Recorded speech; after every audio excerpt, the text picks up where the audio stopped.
Hola a todos, buenas tardes. Otra vez estamos aquí en Actualices en Casa, en estas charlas que estamos todos los días acompañando a nuestra comunidad contable, a nuestros amigos suscriptores, los no suscriptores, a todos los que estamos en este momento confinados, cumpliendo la cuarentena obligatoria, porque entre todos nos cuidamos.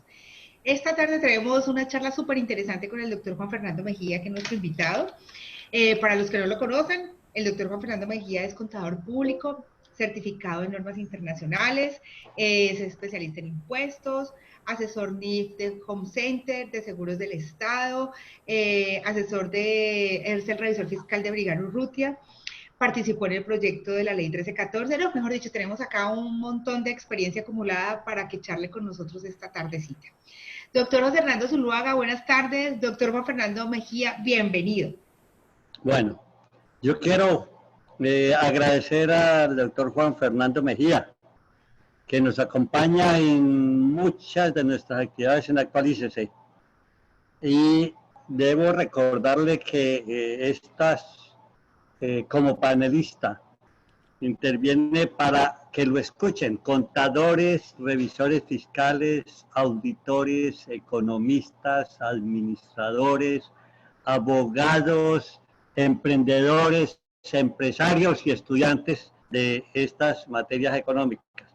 De manera que es el espacio que estamos ocupando ahora, de manera que esperamos que ellos estén cerca de nosotros y nosotros cerca de ellos, de todos los que nos escuchan.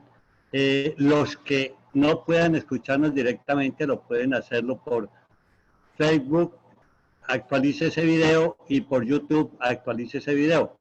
De manera que podrán buscarnos entonces posteriormente los que no puedan conectarse por Zoom. Agradezco mucho entonces al doctor Juan Fernando y lo espero y espero escuchar unos temas muy interesantes.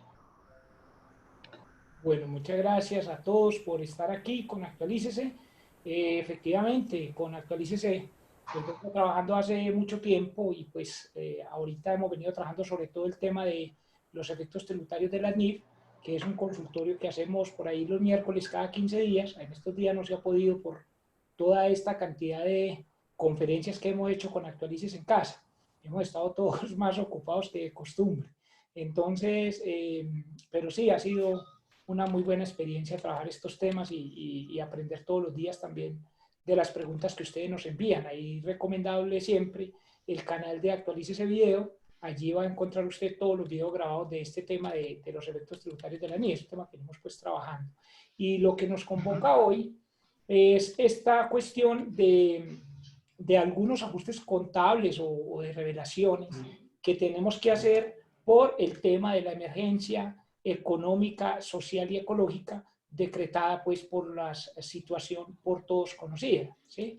Yo les voy a compartir unas diapositivas por acá, segundos se las voy a compartir por acá, de manera que ustedes las tengan, las puedan obtener y no tengan que tomar como nota de lo que vamos a decir acá, ¿sí? Entonces, voy a proyectar por aquí mi pantalla, a ver que esto de la tecnología no nos asuste. Entonces, dice por aquí, compartir pantalla. Voy a compartir esta pantallita. Listo. Entonces, miren, estas diapositivas, ustedes las van a poder encontrar en línea para que todos la puedan descargar. Ustedes pueden entrar ahí a globalcontable.com/COVID, como lo ven en pantalla, y ahí pues la pueden descargar. De esa manera, como le digo, no tendría usted que estar copiando nada. Yo de todas formas también se las envío a Carolina, porque pues tengo entendido que hay un sitio donde Actualice se está poniendo todas estas diapositivas y además los videos para el servicio de cada uno de los colegas contadores. Allí está el material. ¿Es así, Carolina? Sí, señor. Sí, nosotros tenemos una página donde quedan todas las conferencias alojadas y además pueden descargar el material. Entonces sí quedo pendiente que por favor me lo envíen. Perfecto. Listo. Ahí encuentran pues la primera diapositiva.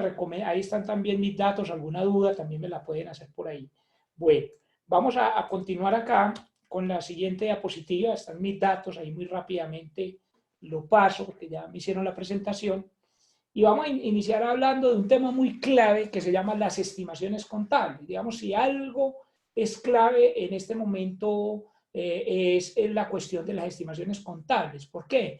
Pues porque es que si algo o en algo consiste la implementación de la NIF en Colombia, es la introducción de las estimaciones contables. Recuerden que según el informe ROX y varios estudios, nosotros en Colombia ya veníamos aplicando la NIF en cierta manera porque el decreto 2649 de 1993 no nos lo inventamos nosotros, eso fue tomado de los estándares internacionales de ese momento y de algunos aparte de los USGAP, de manera que nosotros ya veníamos aplicando la NIF en cuanto a la medición inicial al costo, digamos en esencia. Obviamente que había cosas que cambiar, pero lo que había que cambiar o en lo que hay que hacer énfasis son las estimaciones contables. ¿Qué son las estimaciones contables? Pues las estimaciones contables es todo lo que tiene que ver con avalúos, valores presentes, deterioros de valor, todo lo que tiene que ver, por ejemplo, con provisiones de pasivas, pues las provisiones pasivas, y en general todo lo que implique una estimación. Nótese que la mayoría de esas estimaciones tienen que ver es con documentos, soporte de orden externo, perdón, de orden interno y no tanto un tema, por ejemplo, de facturas y de todo eso. Y lo advierto porque en Colombia se nos vendió que es que el mundo cambiaba del cielo a la tierra, cuando en realidad lo único nuevo es la introducción de las estimaciones, ¿sí? Entonces, ¿qué es lo que pasa? Pues que en este momento la atención global está sobre las estimaciones que hay que hacer en cada una de las partidas, las cuentas por cobrar, los inventarios y pues la propiedad, planta y equipo y en general en todas las cuentas. Uno diría que básicamente los efectos más grandes están allí, en la propiedad, planta y equipo, los inventarios y la cartera y también en los pasivos estimados en general, ¿sí? Yo diría que todo este tema del COVID es una oportunidad para la profesión, pues porque la profesión tiene la oportunidad de proveer información útil para la toma de decisiones tanto de mercados financieros como del Estado y de otros grupos de interés. E infortunadamente, nosotros no somos muy buenos en las estimaciones. En realidad, nosotros nuestra profesión nunca ha estado preparada para que el contador tenga un alto énfasis financiero, que nosotros seamos valuadores, que nosotros sepamos mucho de la parte de finanzas como tal. Entonces, mucho del trabajo y de la oportunidad va a estar es para los valuadores, para los peritos, para los que saben hacer estimaciones, por ejemplo, de valores netos realizables, digamos, para los especialistas en cada partida. Sin embargo, el contador allí y el revisor fiscal también tiene, digamos, unas oportunidades. Vamos a hablar así rápidamente del marco conceptual, específicamente del marco conceptual emitido en el 2018. En este marco conceptual me dicen, por ejemplo, que la información tiene que tener unas características y las fundamentales son relevancia y representación fiel. Entonces vamos a hablar un poco de cuáles ajustes tendríamos que hacer por COVID, cuáles serían los más relevantes o materiales y cuál es esa representación fiel a la que se refiere el estándar internacional en los estados financieros. Y en la diapositiva siguiente me hablan también de unas características de mejora. ¿Cuáles son las características de mejora? La primera es la comparabilidad. Entonces, aquí, ¿qué podemos mencionar de eso? Obviamente que esa comparabilidad ya no va a poder predicarse de los estados financieros 2020 y 2019, pues por las razones ya conocidas, y las revelaciones pues deben dar cuenta de los efectos del paro económico generalizado, explicando en cada compañía las variaciones pues que tienen estas partidas que hablábamos ahorita, pero hay un tema muy clave que son los indicadores más relevantes, ¿sí? Entonces, digamos que en cuestión de comparabilidad es un asunto que no estaba previsto por ninguna norma ni por los USGAP y por lo tanto, pues obviamente los estados financieros no van a ser comparables. Luego viene un tema de verificabilidad, que es otra de las características de mejora. Allí en el tema de verificabilidad está muy relacionado en primera instancia con el control interno. Hay una responsabilidad alta aquí de la administración. En Colombia se ha dicho, o decía el Código de Comercio, o dice más bien, que el revisor fiscal tiene, digamos, esa obligatoriedad de evaluar el control interno. Y sabemos muy bien que por modelos internacionales, el que tiene que evaluar el control interno es la administración. Si bien es cierto, el contador, más bien el revisor fiscal, tiene una responsabilidad de evaluar lo adecuado de los controles para efectos, por ejemplo, de determinar el riesgo inherente o el riesgo de control interno en su momento y con ello el riesgo de auditoría, Muy importante aclarar que aquí la administración tiene un papel muy importante. ¿Por qué lo digo? Porque ya se está viendo que le están diciendo al contador, venga, ¿cuáles revelaciones tenemos que hacer y cuáles estimaciones tenemos que hacer? No, la responsabilidad aquí de medir todo esto tiene que existir una claridad meridiana que es de la administración. Todas las estimaciones de las que estamos hablando. En segunda instancia, el revisor fiscal debe solicitar a la administración. Uno, las pruebas por deterioro de valor. Ahí quiero hacer una pequeña coma para indicar que nosotros en Latinoamérica somos muy buenos valorando activos. Aquí valoramos hasta las sillas viejas y las mesas, ¿sí? Aquí cuando nos fuimos a la NIP hubo compañías que valoraron sillas viejas y mesas viejas y hasta computadores viejos, porque algunos les dijeron que eso era obligatorio, ¿sí? Cuando la NIC 16 en el párrafo 79 dice que eso sale por materialidad y que eso se puede simplemente revelar en la nota de los estados financieros. Entonces aquí hasta las papeleras de baño las valoramos, pero vaya usted y pregúntele a una compañía a ver si hace los análisis de deterioro, por ejemplo, de propiedad, planta y equipo al final de cada periodo. Y usted va a notar que la mayoría de las compañías no hace ajustes o por lo menos no hace las pruebas de deterioro de valor, que implica, por ejemplo, calcular los valores de uso, ¿sí?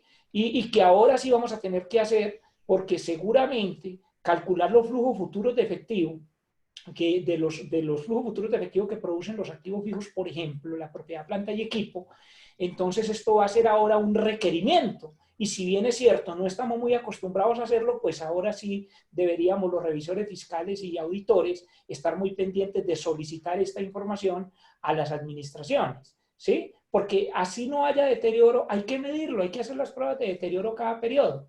Porque como les digo, en Latinoamérica somos muy buenos para valorar activos. Si uno compara con normas como las de Estados Unidos, en USGAP es prohibido, oiga, prohibido valorar propiedades, planta y equipo. Pero aquí a nosotros nos encanta valorar todo. Y valoramos edificios y valoramos de todo. Pues ahora vamos a ver que una de las cosas que vamos a tener que hacer, en mi criterio, es reversar muchísimos de los avalúos que hicimos en el ESFA o que hicimos de manera posterior, ¿sí? Entonces, ¿por qué hay que reversar esos avalúos? Porque no tiene ningún sentido en muchos sectores que usted tenga revalúo de activos. De manera que es mi criterio que muchas veces las bases contables van a coincidir con las fiscales a partir del año 2020. Es decir, que usted no debería estar allí, vamos a tener que reversar incluso impuestos diferidos relacionados con esas valorizaciones. ¿Por qué? Porque muy probablemente hay que calcular más bien deterioros de valor. Y como vamos a ver con un ejercicio práctico o con unos ejercicios prácticos, porque la idea de esto es hacerlo lo más práctico posible, cuando uno va a calcular un deterioro de valor o cuando lo va a registrar, que seguramente lo hay, hablando de la propiedad, planta y equipo, primero tenemos que agotar todos esos avalúos que tenemos en el patrimonio, ¿sí? Entonces imagínese de una vez usted todo el efecto que esto va a poder tener en relación al modelo contable internacional. Otra cosa es que vamos a tener que solicitar la evaluación de la empresa en funcionamiento de conformidad con la norma internacional de auditoría 570. Yo que he sido revisor fiscal y que soy revisor fiscal de algunas entidades, hay muchas entidades que a uno le dice, el mismo administrador le dice, no, hágame usted ese trabajito, colabóreme, cuando es que en realidad es la administración la que tiene que evaluar el principio de empresa en funcionamiento. Y pues allí, con toda la aplicación de la NIA 540, el auditor tiene la responsabilidad de evaluar lo adecuado de esa evaluación. El siguiente punto es recopilar evidencia para evaluar estas estimaciones y para ello es muy importante la NIA 540.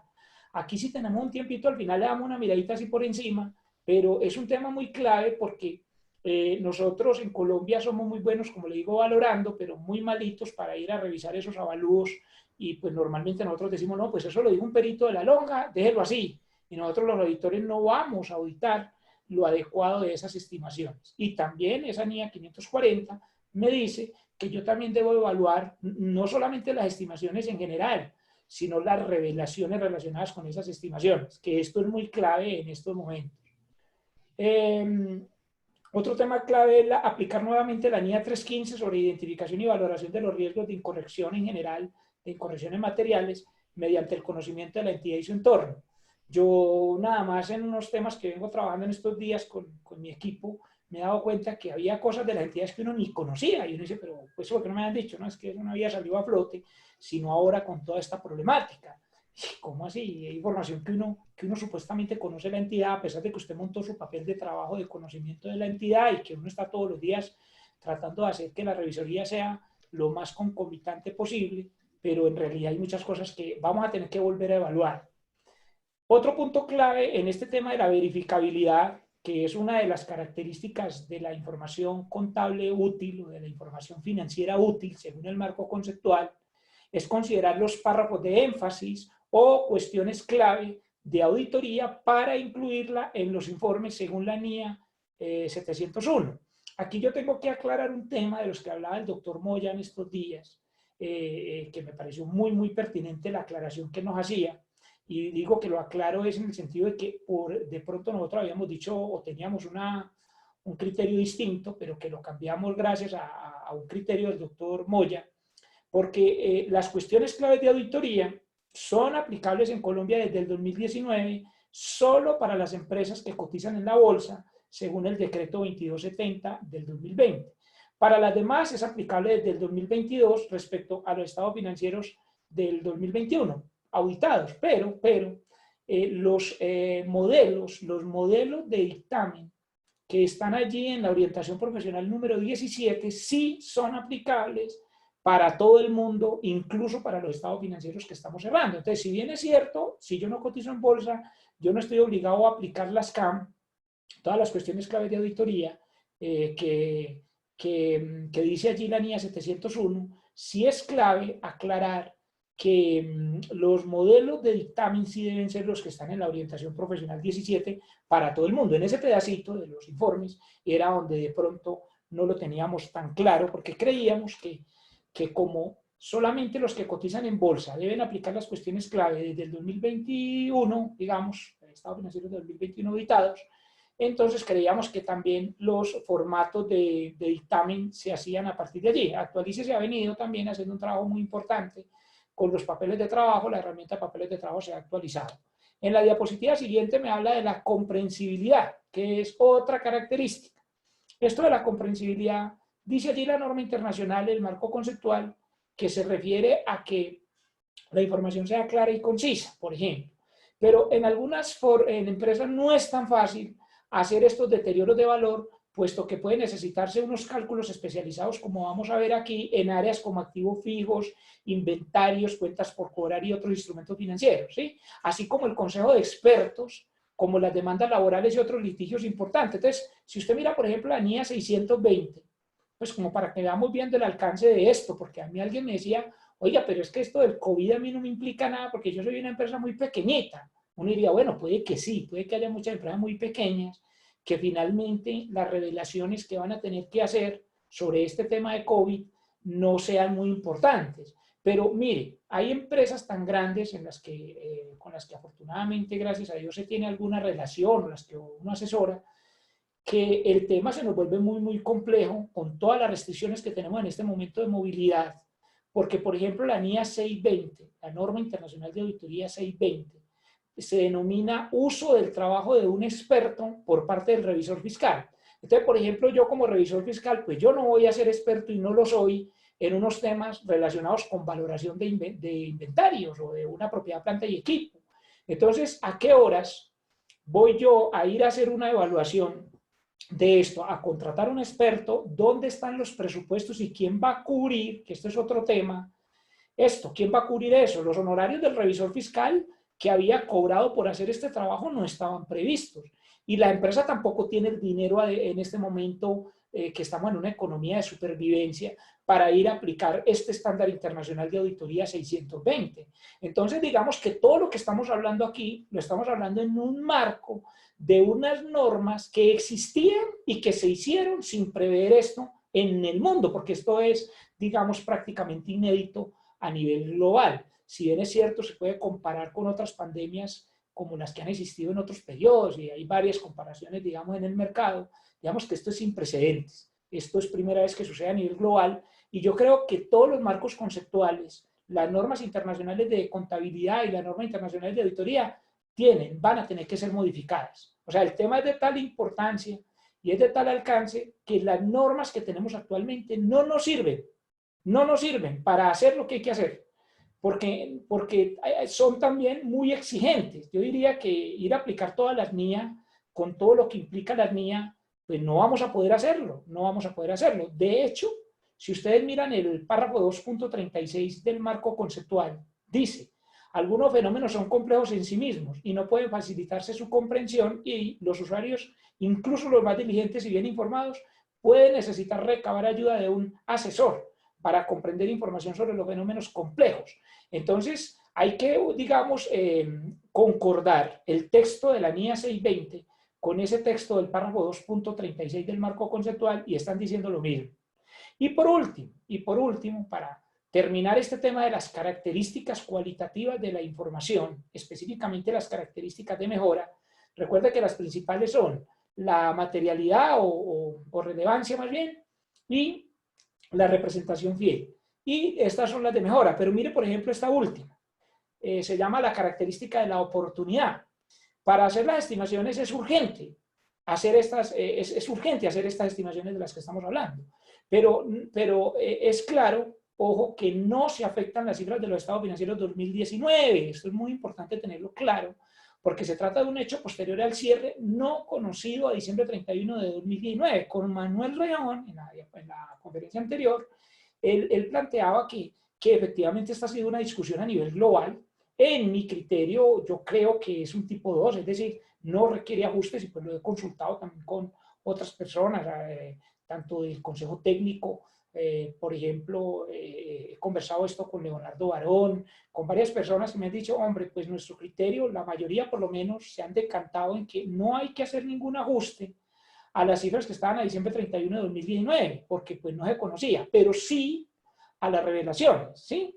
Pero entonces, el tema es de tal complejidad para poder hacer no más la revelación, porque uno diría: uy, sí, tan bueno que no hay que ajustar cifras a 31 de diciembre de 2019. Es solo una revelación, es solo una revelación. Pero mire, el tema es de tal magnitud, por eso lo digo, yo estoy hablando de empresas medianamente grandes y pues que pueden tener la característica de pymes, o también de empresas del grupo 1, porque pues en algunas no tendrán la misma importancia. Pero mire, el tema es de tal magnitud con esto de la oportunidad, por eso les digo que las normas quedaron obsoletas, las normas internacionales quedaron obsoletas con esto del COVID.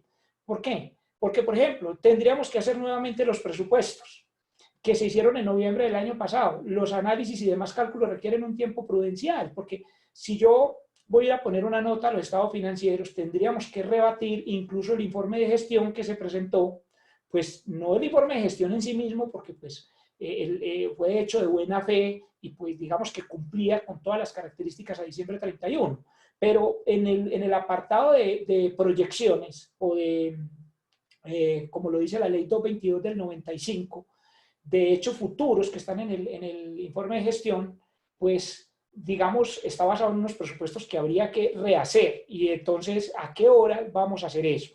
No siempre se alcanzaría a informar de manera completa en las asambleas de socios por las restricciones de movilidad, sistemas de información disponibles y la falta de información calificada de personal calificado, pues dados los despidos y otras dificultades inherentes. Entonces, se necesita urgentemente que se amplíen aún más los plazos para el reporte de Estado Financiero 2019. Yo les voy a mostrar en esta diapositiva que la Superintendencia de Sociedades, mediante esa circular 100-50-3 de 2020, amplió las fechas, como usted las está viendo en pantalla, dato que seguramente la mayoría de nosotros o todos ya lo conocemos.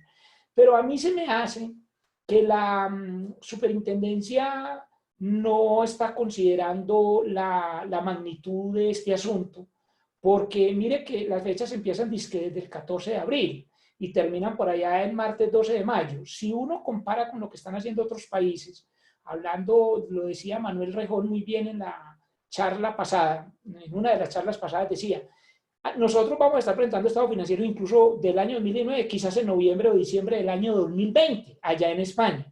Si usted mira qué está pasando en Brasil, qué está pasando en Argentina, se están aplazando, hay que mirar el derecho comparado.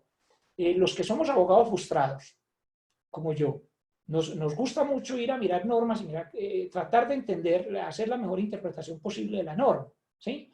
Cuando tuve de jefe a Luis Alonso Colmenares, era una persona a la que le aprendí muchísimo del tema de interpretación de normas, por ejemplo, ya que me dicen que está por aquí Luis Alonso, un saludo cordial. ¿Qué les digo yo? Hay que mirar la normativa comparada y pues eso es un papel que le corresponde a la Superintendencia de Sociedades. No es posible que nosotros como revisores fiscales tengamos toda la responsabilidad de ir a revisar todos estos datos, toda esta información de revelaciones que hay que hacer según las normas que están vigentes y que nos digan que tenemos que estar reportando estado financiero al 14 de abril. Por ejemplo, para los NIT terminados en 01 al 05. Eso es un imposible. O pues se harán unas revelaciones con lo que se pueda. Pero no podemos ir a cumplir con toda esta normativa que acabo de hablar con esas fechas. Y la superintendencia debe ponerse la mano en el corazón porque debe también hacerlo comparativo y consecuente con lo que están haciendo otros países. Estas fechas no fueron ampliadas de manera suficiente. ¿Qué es lo ideal? Mire, lo ideal es que se deberían reportar estos estados financieros prácticamente aprobados por las asambleas de socios, que en la práctica tienen más tiempo para realizar reuniones no presenciales, según ese decreto 398 del 13 de marzo de 2020, ¿sí? Y esas circulares externas que ustedes conocen, que son la 100-50-12 y la 100-50-14 de la Superintendencia de Sociedades, que nos está diciendo, oiga, hay plazo para que se convoquen estas asambleas, ¿sí? Entonces, el tema de oportunidad en cuanto a las características cualitativas de los estados financieros es un tema muy, muy complejo en este momento. Yo quiero resaltar la NIC 10, párrafo 7. La NIC 10 en el párrafo 7 y la sección 10 de la NIPYMES, la sección 32 de la NIPYMES, me dice, en los hechos ocurridos después del periodo sobre el que se informa, se incluirán todos los eventos, oiga, todos los eventos, y los subrayo, hasta la fecha en que los estados financieros queden autorizados para su publicación, aunque dichos eventos se produzcan después del anuncio del resultado o de otra información financiera específica. Entonces, ir a cumplir con un párrafo como ese, con todo el antecedente que les acabo de mencionar, no estoy hablando de la tienda de la esquina. La tienda de la esquina muy probablemente lo puede hacer. Puede decir, vea, el efecto es que no vamos a vender nada, está cerrada la compañía y bueno, pare de contar. Pero ir a hacer todos los cálculos con toda la normativa actual es muy complejo. Entonces, vamos a suponer que ya se hicieron las reuniones de juntas directivas. Una de las preguntas que seguramente nos van a hacer ahorita en la sección de preguntas es qué pasa si ya se había hecho la junta directiva, ¿sí? O incluso asambleas de socios y obviamente no se habían incluido todas estas revelaciones, ¿sí? Y se habían reunido antes de la expedición del decreto 417 del 17 de marzo de 2020 o antes de la fecha en que la OMS declaró la pandemia, que creo que fue el 31 de febrero, el 30 de febrero creo que fue. ¿Cuándo fue que se declaró la pandemia? Entonces, ¿qué opciones tenemos? Póngale cuidado porque aquí una de las preguntas que más nos están haciendo es ¿qué hacemos si ya se habían autorizado estados financieros por la junta directiva? Por ejemplo, los que se reunieron el 25 de febrero. Tengo varios casos que me han llamado a preguntar. Oiga, ya habíamos aprobado estos estados financieros y obviamente ya dijimos que no vamos a cambiar cifras a diciembre 31, pero sí hay que revelar toda esta información de la que acabamos de hablar, con la NIA 540, con la NIA 570, con todo lo que acabamos de hablar. Hay que ir a medir deterioros y revelar todo eso en una nota a los estados financieros, hay que cambiar todas las proyecciones. Entonces me dicen, ¿qué hacemos? Volvemos a convocar lo que los españoles llaman allí desconvocar las juntas directivas. Entonces, ¿cuáles son las opciones? En mi criterio hay dos opciones. La primera es que no se requiere desconvocar la reunión porque las juntas directivas no tienen la responsabilidad de aprobar o improbar un hecho sobreviniente. O sea, sería un absurdo en mi criterio ir a decirle a una junta directiva, vuelva y se reúna para aprobar una cosa pues que obviamente nadie conocía. Y el segundo punto es que si se llegara a concluir que sí tienen que volverse a reunir, es decir, que va a suceder el fenómeno de la desconvocatoria de las reuniones ya realizadas, por lo menos las de juntas directivas, entonces debería aplicarse el artículo 20 de la Ley 222 de 1995. ¿Qué me dice a mí el artículo 20? Me dice, serán válidas las decisiones del máximo órgano social o de la junta directiva, cuando por escrito todos los socios o miembros expresen el sentido de su voto. Entonces, ¿por qué traigo a colación este artículo? Porque una abogada y una persona muy querida que es Jimmy Barón, me comentaba también que tienen la misma apreciación de una abogada de ellos que nos decía, de hecho fue el que me lo dijo primero y luego lo verifiqué con un abogado comercialista y me decía, mire, si ya se realizó, usted lo que tienen que hacer es hacer todos estos ajustes de los que estamos hablando y que la idea es hacer unos ejercicios enseguida, 2 o 3 ejercicios mientras nos alcance el tiempo, y mandar una carta dando alcance a la reunión ya realizada y que ellos manden por escrito, por ejemplo, vía correo electrónico, que están de acuerdo en que esos ajustes, perdón, estas revelaciones se adicionen a una reunión previamente hecha, es decir, a unos estados financieros previamente aprobada. La otra opción es que apliquemos la NIC 34. La NIC 34 me habla de la información financiera intermedia. Entonces, la Superintendencia de Sociedades podría establecer que todas las entidades estén obligadas a emitir estados financieros intermedios ahorita, digamos, a septiembre del 2020. Algunos están proponiendo junio. Yo digo, junio no alcanzamos, con toda seguridad que por lo menos en las empresas grandes no se alcanza a hacer todas las valorizaciones que hay que hacer de activo. Imagínate una empresa que tenga 52 tiendas en todo el país y que están por el modelo revaluado y que usted tenga que hacer 52 avalúos. ¿Usted cree que lo va a hacer de aquí a junio y con las condiciones actuales? Con toda seguridad que no va a poder. Entonces, la propuesta puntual es estados financieros intermedios a septiembre, por ahí a septiembre, o incluso a noviembre, que es lo que están planteando en otros países también. Entonces, ¿por qué es tan importante además hacer énfasis en esto? Porque la NIC 34 dice que las únicas entidades obligadas a reportar información financiera intermedia como tal son las entidades que cotizan en la bolsa. Pero, por ejemplo, entidades como las que reportan a la Contaduría General de la Nación, en la que trabajé por espacio de 10 años, póngale, trabajando con empresas del sector público y también con entidades del gobierno general, pues ellos están enseñados a reportar información financiera trimestral, obviamente que no bajo estas condiciones, pero así no sea, con todos los requisitos de la NIC 34, hay que establecer la opción de estados financieros intermedios más o menos a noviembre. Esa es una propuesta puntual que hago por este medio. Ahora, si la Superintendencia de Sociedades no cambia estas fechas de las que hablábamos en la diapositiva anterior y deja esas, que tenga claro la Superintendencia que le vamos a reportar información incompleta. O sea, que lo tenga claro, porque nadie en su sano juicio va a poder hacer una cosa de esa, porque nadie está obligado a lo imposible, dicen los abogados. Otras propuestas importantes. Vamos a hablar de otras propuestas importantes de lo que se está hablando en este momento en el mercado. Otra propuesta importante, en un segundito, yo miro aquí cómo vamos de tiempo, porque me preocupa cómo vamos de tiempo, Carolina. Vamos bien, doctor, pero mientras usted encuentra lo que va a hacer, yo le hago unas preguntitas por acá. Hay una, si quedó sobrevalorado a valor razonable un edificio en el ESFA y ahora hay un fuerte deterioro, ¿cómo ajustar dicho reconocimiento en el patrimonio, reversar esa parte o contra qué cuenta? Sí, efectivamente, está más adelantico en un ejercicio. Esa persona que pregunta bueno. es un alumno adelantado, como digo yo, muy bien, excelente. La norma internacional 16 en el párrafo 39 y la NIPIMES en el párrafo 17.15 dice claramente que los deterioros de valor se reconocen agotando primeramente el ORI o la cuenta del patrimonio en la que se hayan llevado estos avalúos. Sí, algunos lo llevaron por el ORI, por ejemplo, la Superintendencia Financiera interpretó que los avalúos del EFA tenían que ir al ORI, otros, en otras entidades hay una cuenta que se llama ajustes de audición por primera vez, y toca volver a hacer todos esos avalúos. Imagínense cuántos nos demoramos haciendo el balance de apertura. Nos dijeron, usted tiene un año de diagnóstico, y eso que yo digo que eran 6, desde la ley 1314 del 2009 hasta, digamos, el 1 de enero de 2015. Tuvimos 6 años para que hiciera diagnóstico, pero bueno, no me exagero, usted tuvo un año para transición, para que hiciera todos esos avalúos, y ahora toca desvalorizar todo eso, y no es simplemente eliminar el avalúo, hay que volver a hacerlo, en términos de si, por ejemplo, mi política era el costo revaluado. Entonces, imagínense el problema en el que estamos en un problema mayor.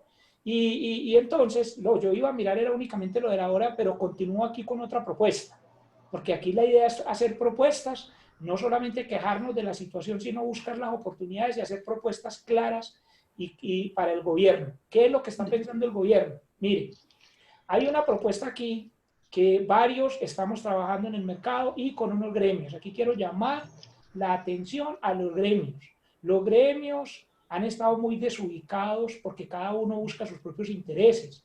Yo, de hecho, me he opuesto mucho a los gremios por eso, porque cada uno busca sus propios intereses y por la alta burocracia que se ha visto en la mayoría de gremios, no en todos. Pero, estamos en un momento donde tenemos que cambiar perspectivas todos. Y yo digo que si no es factible, y yo sé que y yo no estoy de acuerdo con que haya un gremio nacional único de los contadores, pero sí tenemos que tener un trabajo conjunto para buscar propuestas. ¿Por qué?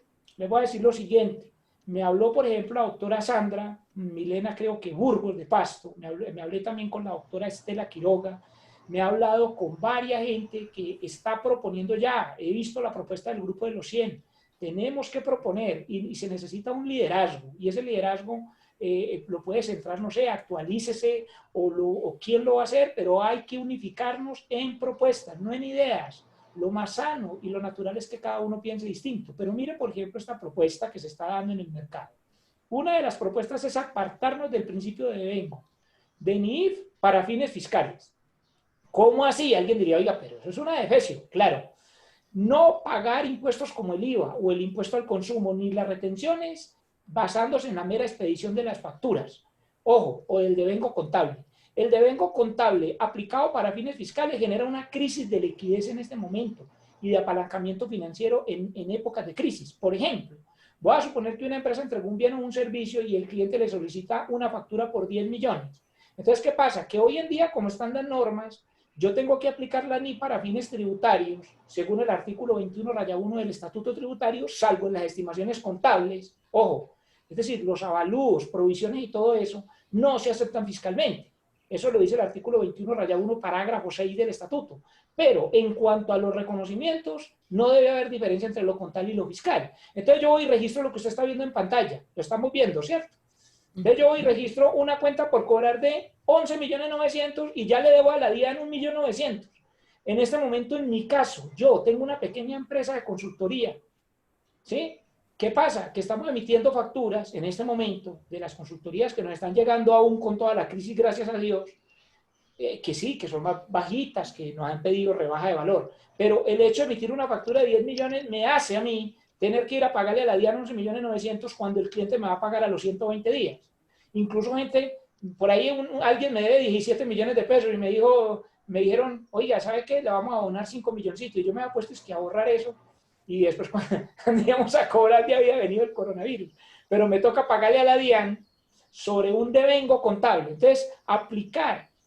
Mire, les voy a decir algo. En México, y es un caso de la vida real, se determinó que el IVA se paga solamente cuando la empresa haya recibido el efectivo y no solamente por un abono en cuenta o un registro contable del ingreso, ¿sí? Y no es por la crisis del COVID, eso viene desde hace años en países como México.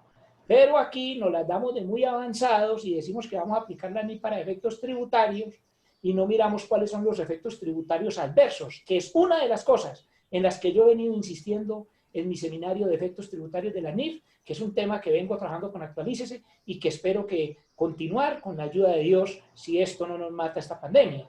Pero mire, señoras y señores, que con la ayuda de Dios ahí estaremos y si no, pidiéndole a Dios que estemos en otro lado, porque tenemos que estar preparados para vivir 100 años y estar listos para morir mañana.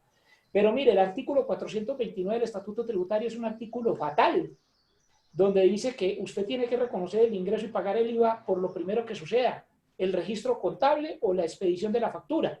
Dice allí el pago, el abono en cuenta o la expedición de la factura. Y el artículo 21-1 y el 28 del Estatuto Tributario hay que cambiarlo, porque dice que se apliquen los criterios de la NIF a impuestos. Por ejemplo, ese concepto DIAN 008230 de 2018 dice que si yo entrego una mercancía y no he expedido la factura, debo reconocer de una vez el ingreso. Muy lindo en épocas de paz. Pero en una economía de guerra, nosotros tenemos que proponer que, por ejemplo, ese artículo 21-1 y el 28 se cambien. ¿Cuál es la propuesta puntual? En la diapositiva que usted ve al frente le voy a decir cómo debería estarse registrando esa misma venta. En la diapositiva anterior es como lo estamos haciendo hoy. Hago una venta de 10 millones, llevo una cuenta corporal de 11.900.000 y un ingreso de 10. Pero mire cómo se propone. Usted debería llevar una 1305 contra una 1399 por el total, prácticamente. Eso es una economía de guerra. Usted no se puede poner a decir, ay, vamos a traer la provisión a valor presente y no sé qué. ¿Para qué? Usted cuando pide una factura de 11 millones, de 10 millones, incluido el IVA 11.900.000, debería de una vez provisionar. Así de sencillo.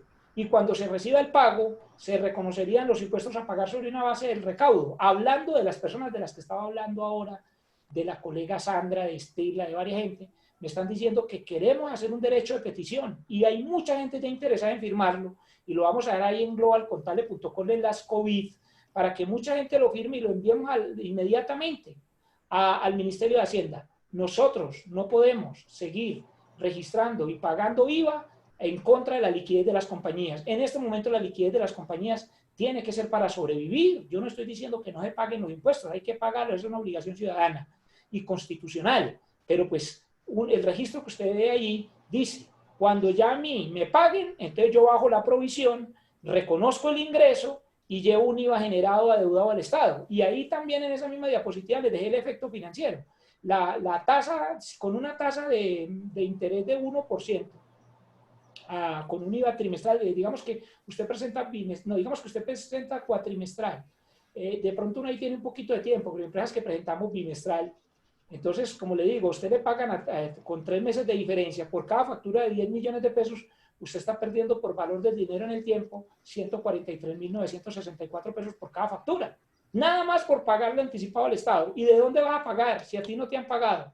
Otra propuesta, o hablando de propuestas, los dilemas requieren soluciones intermedias y por esto nosotros tenemos que considerar 3 cosas. La primera es que es claro que el Estado necesita recibir impuestos para ayudar a la población, pero también lo es que años de corrupción han empobrecido el sistema y el ahorro nacional. Por eso es un dilema pedirle al Estado que reduzca impuestos y que a la vez responda a las demandas sociales, pero una solución intermedia es derribar la aplicación del concepto de vengo contable para fines tributarios. La profesión contable tiene que trabajar unida en pro de la defensa empresarial, convencer a los empresarios de que siempre nos han visto como la cenicienta, que en realidad somos aliados para su defensa. Y por eso ya se está proponiendo una reforma tributaria asesorada por contadores y abogados, pues para ayudar a las empresas. Y hay unas propuestas que les quiero decir que se están dando en el mercado en reuniones que hemos tenido. Ojo, mire estas propuestas, yo no puedo mencionar aquí la persona porque es un miembro del Consejo Técnico distinta de Leonardo Barón, es otra persona que no le pedí permiso para nombrarlo, pero sí nos dio estos datos en una reunión que tuvieron en el Ministerio de Hacienda, creo que ayer, donde dijo lo siguiente. Lo primero, sabemos todos que una de las propuestas que se ha hecho, incluso desde Actualícese, es reducir el anticipo del impuesto de renta por el artículo 809 y 810 del Estatuto Tributario. Si ustedes van y leen esos 2 artículos, dicen que uno puede comunicarse con la DIAN y solicitar que si mis ingresos se bajan en los primeros meses del año 2020, yo pueda pedir o solicitar que no pague anticipo del impuesto de renta y complementarios, esto para las personas jurídicas y personas naturales pertenecientes al régimen ordinario. Y entonces, ¿y por qué? Pues porque no tendría sentido ir a pagar anticipo porque no sé cómo me va a ir el año entrante. Pero, por ejemplo, la DIAN suspendió los términos con la resolución 30. Miren allá el artículo 8 de esa resolución, donde en este momento nadie podría estar solicitando eso a la DIAN. Tenemos que pedirle al Estado que nos admitan una reducción del anticipo del impuesto de renta y complementario de manera inmediata. Y en la reunión que estuvieron en el Ministerio de Hacienda se hicieron las siguientes propuestas. Una, diferir el pago de IVA, del impuesto al consumo y de las retenciones. No dijeron cómo, no es necesariamente con la propuesta del devengo. Crear un impuesto a las pensiones altas para financiar los efectos de la crisis económica. Establecer que temporalmente no se pague el aporte de pensiones por parte de trabajadores e independientes o reducirlo. Esas son propuestas que ya están sobre la mesa del ministro de Hacienda y que los contadores tenemos que entrar allí a complementar esto. Hoy hay una reunión a las 6 de la tarde con varios gremios a la cual me invitaron. Ahí está, por ejemplo, con Pucol, bueno, y me invitaron a la reunión y van a discutir propuestas puntuales. Entonces, establecer, por ejemplo, reactivar la economía de manera muy gradual, con énfasis en sectores más importantes y los generadores de empleo, incluyendo, por ejemplo, la construcción. El sector gobierno, mire, lo que están diciendo en este momento del sector gobierno toca fortalecerlo. Entonces nosotros decimos, oiga, necesitamos un Estado mínimo, y el capitalismo siempre nos dice que es el Estado mínimo, y ahorita nos dice, no, hay que fortalecer el Estado porque la gente tiene que trabajar en alguna cosa y habrá que dar unos empleos del Estado, la industria, la construcción y obras públicas. Reducir al 50% del impuesto de renta sin presentar la respectiva declaración. Eso se está planteando en este momento, precisamente por el tema de que en este momento nadie puede aplicar el artículo 809 y 810. Ya está sobre la propuesta del ministro de Hacienda que se reduzca el impuesto de renta al 50%, pues lo que tenemos que pagar del año pasado, porque mínimo ese va a ser el efecto. Recurrir a los créditos multilaterales, hacer una emisión de deuda pública mediante bonos, aunque esa sería la última carta por el alto endeudamiento público que viene acumulado desde hace muchos años, no echándole la culpa a ningún gobierno, todos han tenido aquí un papel. El sector de eventos será el último en abrir, eso está claro por el ministro de Hacienda, el último sector que va a abrir con esto de la cuarentena inteligente. ¿Cómo es que se llama ahora, doctor? Aislamiento inteligente. Aislamiento inteligente, se dijo, el último que va a salir de ahí es todo el tema de eventos. ¿Qué otra cosa se está diciendo? Y se lo digo por conocimiento de causa, porque es una reunión que hubo con el Ministerio de Hacienda y nos contaron, pues, una persona muy cercana. Y dice, se está haciendo un estudio, está en estudio un decreto para las devoluciones automáticas de saldos a favor con mucha más agilidad. Los tenderos van a tener que tener un auxilio de microcrédito para que tengan un flujo de caja. Y se propone que los festivos de junio se vuelvan laborales para incentivar la reactivación económica. Esas son propuestas que están muy prontas a salir a través de normas. Muy probablemente en el próximo decreto van a tumbar todos esos festivos de junio. Ya tenemos suficientes festivos. ¿Sí? Ya tenemos muchos festivos ya en la casa confinados. Otra propuesta o otros temas que está haciendo el gobierno es centralizar las compras del sector salud para evitar duplicidad de recursos y como para evitar esa concomitancia. Y con el anticipo de renta, perdón, el anticipo de renta también. Lo del anticipo de renta, como el artículo 809 y 810 no se puede aplicar en este momento para reducirlo, dado que la DIAN suspendió sus términos y a nadie le van a ir a responder por escrito ni le van a autorizar esas solicitudes. Entonces, lo que está proponiendo el gobierno es reducir directamente al 50% del impuesto que íbamos a tener que pagar del año pasado. Ya habrá unos líos con los que ya habían pagado, por ejemplo, que hubieran sido grandes contribuyentes. Pero esa es la propuesta puntual que está en este momento en la mesa ya del ministro de Hacienda. Otro tema es acudir al Fondo Monetario Internacional por medio, pero son funciones ya del Banco de la República que no le corresponden al Ministerio de Hacienda. Y no se estuvo planteando si se iba a emitir dinero, y pues la respuesta fue que la oferta monetaria primaria y secundaria generarían una inflación imposible de conllevar si el gobierno emitiera papel moneda. Eso está descartado. Finalmente, en este tema de propuestas, quiero mencionar que el FOME, que ustedes saben que es este fondo que se creó a nivel central y que toma unos recursos del FOMPET, por ejemplo, es muy importante que tampoco especulemos tanto en el mercado. Se nos ha pedido que no especulemos tanto con esto del dilema entre salud y economía. El mismo ministro de Hacienda lo ha pedido, ha dicho, mire, por lo menos en comunicaciones oficiales del Estado y en todo lo que tenga que ver con esto, hombre, no especulemos tanto con el tema de si es mejor el aislamiento inteligente o quedarnos como estamos.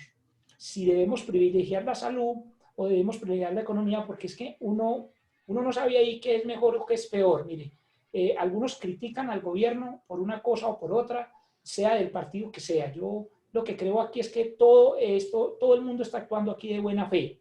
Y lo más importante aquí de entender es que uno de los temas que se ha visto en el mercado es que se vino diciendo que el decreto del FOME le entregaba recursos del Estado a las entidades financieras, cosa que no es cierta. Si ustedes leen allí, el decreto 4444 de 2020 no entrega recursos públicos a la banca. Lo que hace es que los deja como una especie de garantía, porque el Estado necesita garantizarle al sector financiero una liquidez para poder que no se pare el crédito y para que no se pare, digamos, las operaciones financieras, porque eso sí sería el acabose. Ustedes saben, a uno le dice, pero es que el gobierno protege a los bancos, pero es que los economistas siempre nos han dicho que el sector financiero es esencial para el jalonamiento de la economía y más en estos momentos. Y aquí no se está dando dinero como algunos han interpretado. En actualicese.com tenemos un artículo que se llama, un artículo que yo escribí, que los invito a que lo miren, que se llama Los contadores públicos frente al FOME. Hombre, para que no especulemos tanto con estos temas. Bueno, otra cosa es ya los ajustes puntuales que tenemos que hacer a los estados financieros. Ya no hablando, digamos, tanto la teoría, sino unos ejercicios prácticos. Vámonos a unos ejercicios prácticos, porque hasta lo que acabamos de ver son como las propuestas en general, y ahorita vamos a hacer por qué, y voy a justificar por qué la Superintendencia de Sociedades y las demás superintendencias tienen que ampliar todavía más los plazos. Y lo mismo en el tema de impuestos. Yo no sé si en el tema de impuestos necesariamente, pero nosotros estamos preocupados con esas fechas de ampliación de la DIAN, pues que dio el Ministerio de Hacienda más bien en impuestos, en exógena, porque es que no vamos a alcanzar, no vamos a alcanzar. Con estos días de aislamiento, en muchas empresas no vamos a alcanzar. Yo creo que se requiere que también en temas de impuestos, pero no me voy a referir a esas fechas por temas de tiempo. Ustedes conocen ahí las circulares, los decretos que han aplazado el tema de pagos de impuestos. Pero mire, por lo menos en estado financiero les voy a decir qué ajustes tenemos que hacer. El primero, los ajustes por valor neto realizable de inventario. En una empresa de las que asesoro, que es grande en retail, ¿sí? Bueno, usted ya la mencionó ahorita. Me preguntaban, ¿qué vamos a hacer cuando tuvimos que cerrar 52 tiendas? Entonces, yo debo distinguir la baja en cuentas de inventarios, mucho cuidado, los que tengan inventarios con lo que voy a decir aquí. Debo distinguir la baja en cuentas de inventarios del artículo 64, numeral 2 del estatuto, que sí es deducible, versus la estimación de valor neto realizable del artículo 64, numeral 1, que no es deducible. Ojo pues, ¿por qué es tan importante esto? Porque todos los inventarios dados de baja sí son deducibles sin importar el sector, no solamente en el sector alimentos, producto perecedero, no señor. Mire, la sentencia del Consejo de Estado número 2007-01-27601 o la 19.747 del Consejo de Estado, ambas del 2017, dice que si yo chatarrizo, destruyo o reciclo los inventarios, el 100%, ojo pues, el 100% es deducible del impuesto de renta y complementarios. Obviamente que eso requiere una trazabilidad, requiere un acta, porque sin un acta de chatarrización firmada por el representante legal o quien este delegue, se te vuelve un gasto no deducible. Pero con esa acta, en lo posible con la firma del revisor fiscal, de que se hizo efectivamente esta destrucción de ese inventario, todo esto va a ser deducible. Entonces, esta es una oportunidad, aplicar ese artículo 64, numeral 2, y estas dos sentencias del Consejo de Estado para toda la industria de alimentos. Voy a mencionar algo, no tengo nada que ver con esa compañía, pero voy a mencionar por algo a la empresa, voy a mencionar por ejemplo a la empresa Pampayá, o las empresas que venden alimentos, y en general, todas las empresas que tengan inventarios que haya que destruir. Todo eso se te vuelve deducible del impuesto de renta y complementarios. Ahora bien, aquí hay que tener en cuenta dos cosas. Una, que yo no pago IVA por la supuesta venta o transferencia de dominio, porque allí no lo hay, es decir, allí no se aplica el artículo 421.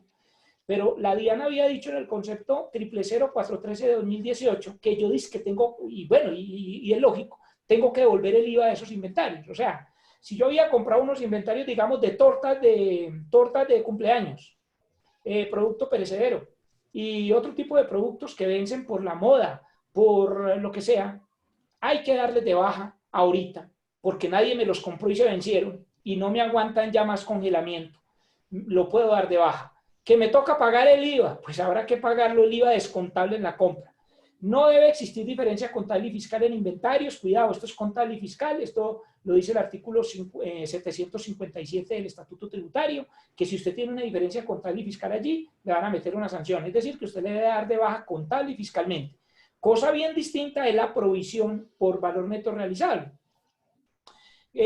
Por ejemplo, vamos a hacer un ejemplo así rápido. Dice, la compañía Next S.A. había adquirido o procesado inventarios por 1.000 millones y por razones de la movilidad, el vencimiento, la moda u otros escenarios, al 30 de abril de 2020 se podía vender en 560 millones. Pero mire, para usted poder llegar a eso tiene que hacer cotizaciones, tiene que ir a mirar precios de mercado, etcétera, etcétera, etcétera. Entonces pasamos de 1.000 millones a 560. Más unas comisiones que toca que pagar y consultorías de 10. ¿Usted cree que en una empresa es tan fácil ir a valorar inventarios para presentarle ahorita los estados financieros a la Superintendencia de Sociedades con la nota de los estados financieros? Pues no va a ser fácil. Entonces, en ese caso, no es deducible esa partida de acuerdo con el artículo 59 del Estatuto Tributario y habría que hacer una partida conciliatoria, como usted lo está viendo ahí, como usted lo está viendo ahí, se registraron los 1.000 millones, digamos, en su momento inicial. Mire, aquí sería cómo se maneja esto en un solo libro. Mire, que es lo que yo he criticado en Colombia, que ya ni siquiera libros. Mire, en el mundo, desde España, que por ahí debe estar Manuel Rejón, como en Inglaterra, se maneja un solo libro contable. Entonces, yo manejo la medición inicial al costo, ahí de 1.000 millones, ahí lo ven ustedes, y luego viene el registro de la diferencia por valor neto realizable, que en el caso que estoy diciendo es de 450 millones de pesos. Entonces no es que usted lleve dos libros, uno donde vale 1.000 al costo y otro es que por NIF, que porque NIF vale 550, no, sino que se hace un ajuste por diferencia, eso es lo que se llama una partida conciliatoria. Lo que ustedes ven ahí con el 97 es lo que se llama una partida conciliatoria, eso lo he venido trabajando mucho con los contadores que les vendieron la idea de que era obligatorio llevar dos libros. Ojo, si bien es cierto, eso se permitió por el año 2015, ya no es obligatorio. Es más, ya no se puede. Bueno, otra partida importante es las cuentas por cobrar. Otro ajuste importante es en cuentas por cobrar. Por razones de tiempo no podemos hacer mucho énfasis, pero voy a contarles dos cosas rápidas en cuentas por cobrar.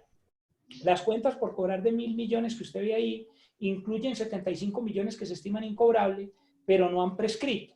Es un error darles de baja disque contra el patrimonio, porque aquí muchos le dieron de baja a cuentas por cobrar contra el patrimonio. Yo no le puedo dar de baja, yo la puedo provisionar al 100%. Entonces usted ve en pantalla que yo tengo ahí los 24.750.000, que es 75 millones por el 33%, que es la parte fiscal. Y la provisión NIF en muchos casos va a tener que ser el 100%. Entonces me daría una diferencia de 50.250.000. Entonces yo tengo que registrarlo de acuerdo con el oficio DIAN 1919. Debo llevar una provisión primero la fiscal, dijo la DIAN, qué pena y todo, pero hay que llevar primero la fiscal, y luego registrar la partida de 50. Paso eso rápido, porque ustedes les queda ahí en el video grabado, y ahí está el ejercicio completo, incluyendo el activo por impuesto diferido. Pero voy a pasar rápidamente a un tema clave, que se llama ojo, mucho cuidado. ¿Cómo vamos a calcular ahorita la pérdida por deterioro? Nos hemos reunido en varias empresas y estamos diciendo, no vamos a aplicar valor presente. En el mercado se está diciendo que aplique valor presente. Hoy en día, en el mundo, ya no se calcula provisión por valor presente, por Dios. El valor presente ya no se aplica para traer provisión de deterioro. El deterioro que se está usando en este momento se llama deterioro de pérdidas esperadas, no el de pérdidas incurridas. Tuve la fortuna de colaborar en el montaje de este modelo en Bavaria. Un saludo ahí a José Solano, contador de Bavaria. Estuve ayudándolos, asesorándolos con este tema. Y ellos me decían, Juan, pero es que en realidad este método es mucho más simple y mucho más cierto que traer las cuentas por cobrar que a valor presente. Y ojo, porque las pymes también deberían estar aplicando ya este método. ¿Por qué? Porque ya hay un proyecto de cambio de la NIPYMES que supuestamente a partir del 2021 todas las empresas tienen que utilizar método de pérdidas esperadas. Método de pérdida esperada. ¿En qué consiste ese método? En que yo ya no traigo valor presente, sino que miro cuál ha sido mi porcentaje de incumplimientos en periodos anteriores. Pero obviamente con el tema de la crisis, yo no me puedo ir a provisionar basado en históricos. Yo me tengo que ir a provisionar basado en una política como la que usted está viendo en pantalla, que es una política, me he dado cuenta que muchas empresas tienen la política contable mal hecha, porque lo que tienen es una copia de la NIF, ¿sí?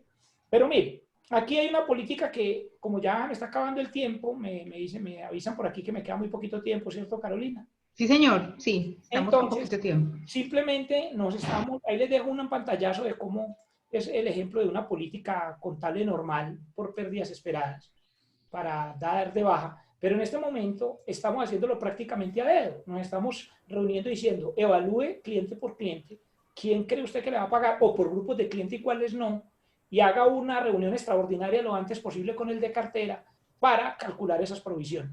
Yo no me puedo poner a traer a valor presente una cuenta por cobrar o varias cuentas por cobrar que me deben. Yo tengo que de una vez, basado en información de comunicación con mis clientes, saber cuál va a ser el deterioro, pero obviamente implica comunicarme con el cliente, intentarlo, ¿sí? Entonces, eso hay que hacerlo. Por último, hay un tema interesantísimo, se llama la depreciación de activos no usados. Ojo, me voy a tomar 5 minutos más, pero este tema es muy, muy clave. En una consulta que me hace Home Center, me dice... Doctor Juan Fernando, doctor Juan Fernando, le hago una propuesta. Sí. ¿Me escucha la propuesta? Sí, señor, claro. Porque a mí me parece tan importante lo que usted está diciendo, que nosotros no deberíamos dejar esto como a la carrera.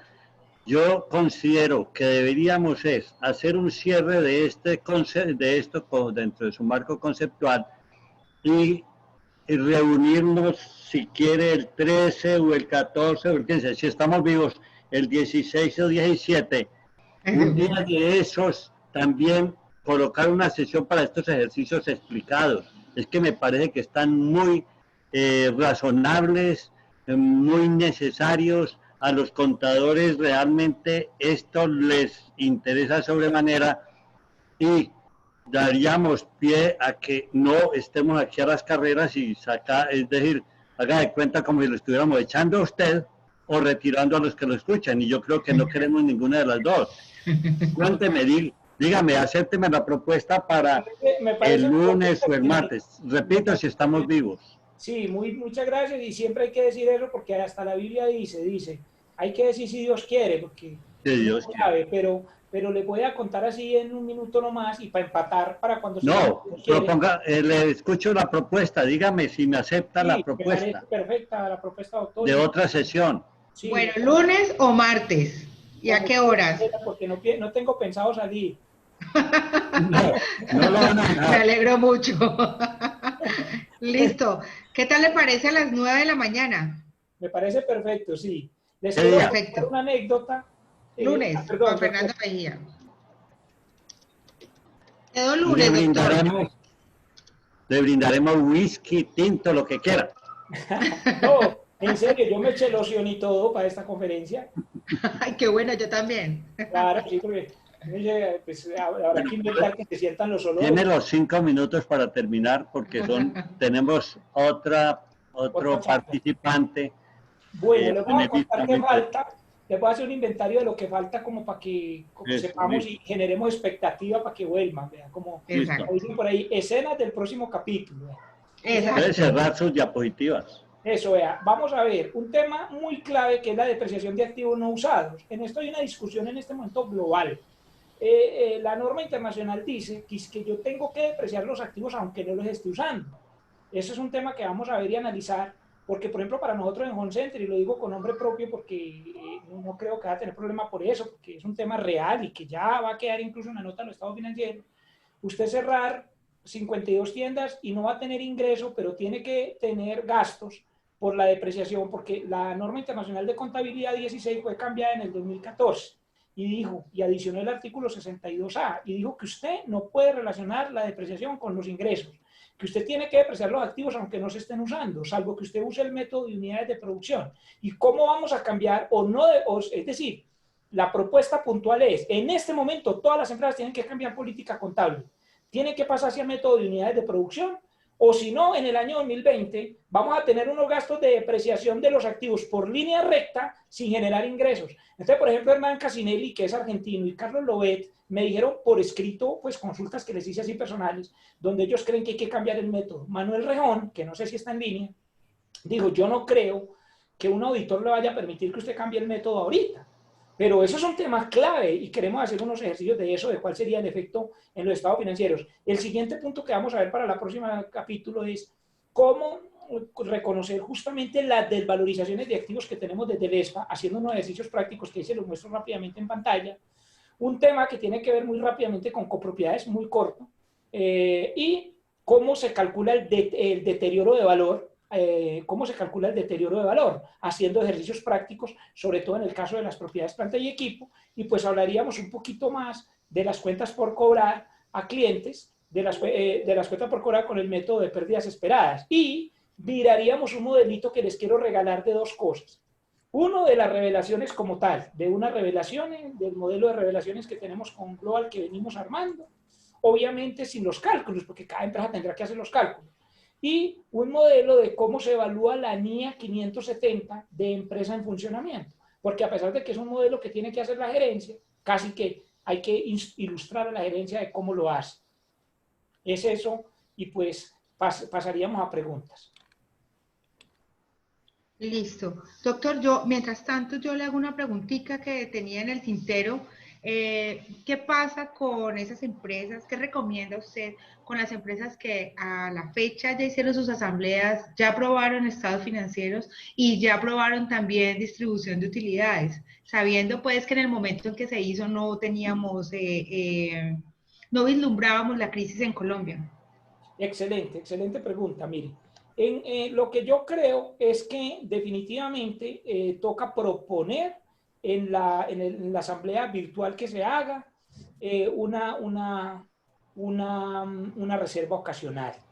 Porque una empresa con responsabilidad social no debe estar ahorita repartiendo utilidades. Sin embargo, le cuento que ya alguien me respondió y me dijo, no, yo cuento con esa utilidad, yo también tengo que vivir de algo y yo también como. Me dijo un socio de una compañía, me dijo, yo no voy a aprobar eso, soy mayoritario y yo cuento con esas utilidades. Y si a mí la empresa, y teniendo la caja pues de la empresa, yo también tengo que vivir y tengo unas obligaciones.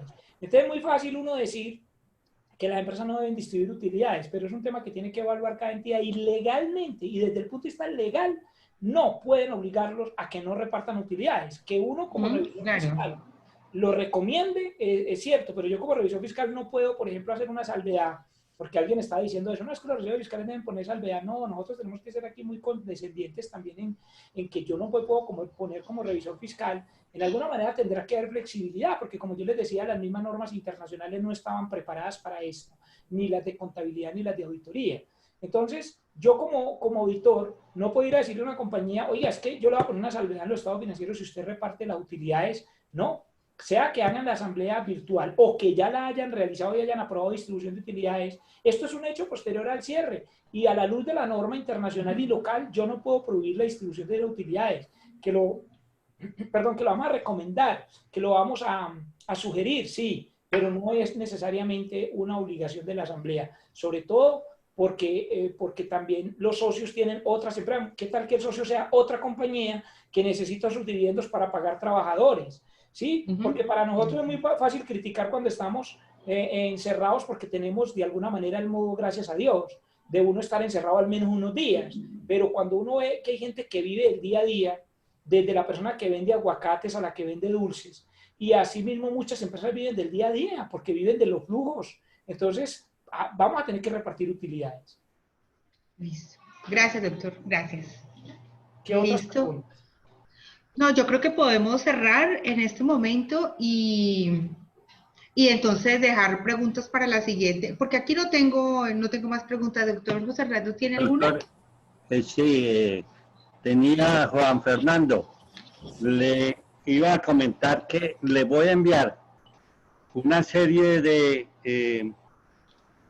propuestas, ideas que se han recogido de la intervención de los panelistas, para ver si con esas ideas se puede producir un documento, no muy en detalle, pero por lo menos con las cosas específicas que nos interesan a los contadores públicos. Con todas estas propuestas que usted tiene, me parece que puede ser un documento. Yo sé que tiene la reunión con FUCOL y otras instituciones. Sin embargo, pues nosotros tenemos unos elementos acá que son los que hemos recogido de todas estas intervenciones de los panelistas muy importantes que hemos tenido, 34 hasta el día de hoy. De manera que espero, yo le envío el documento a su correo y empezamos entonces a intercambiar información para mejorarlo, para enviarlo. Yo diría que esté de aquí al miércoles o si es necesario el lunes, pero enviarlo. Muchas gracias, doctor, porque en este momento la profesión tiene que estar lo más unida posible en las ideas, trabajar de manera coordinada y ayudarnos, porque mucha división hay en la profesión y es el momento en que uno tiene que bajar la cabeza y decir yo estoy es para colaborar, y yo sé que siempre ha sido la idea de Actualícese, colaborar con la profesión, y aquí estamos todos en ese mismo camino. Mi doctor, le agradezco mucho. Bueno, a usted muchas gracias y los invitamos para que a las 5 escuchemos al doctor Luis Alonso Colmenares, que fuera el promotor de la SNIF. Así Exacto, es, Ave María. el promotor de la línea en Colombia, sí señor. Sí, señor. Bueno, doctor Juan Fernando Bueno, Mejía, muchísimas gracias. Carolina puede hacer la despedida. Siempre es muy rico escucharlo hablar. Entonces nos quedamos ya citados todos los que estamos aquí para el lunes a las 9 de la mañana con usted y los esperamos ahora a las 5. Doctor, por favor, quedó en este momento en espera del material para que todas las personas lo puedan descargar.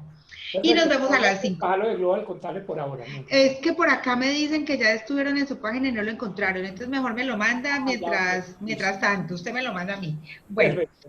entonces, listo, a todos los esperamos, quieticos en casa, no se muevan, venimos a las 5. O sea, alcanzamos a Gracias. tomarnos un tintico.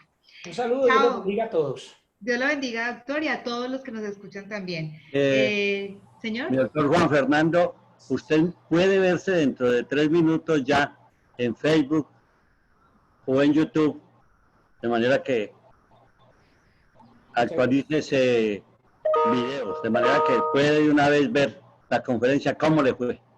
He visto varias, casi todas las que han hecho, y es un material de demasiada importancia para los contadores. Yo creo que el contador que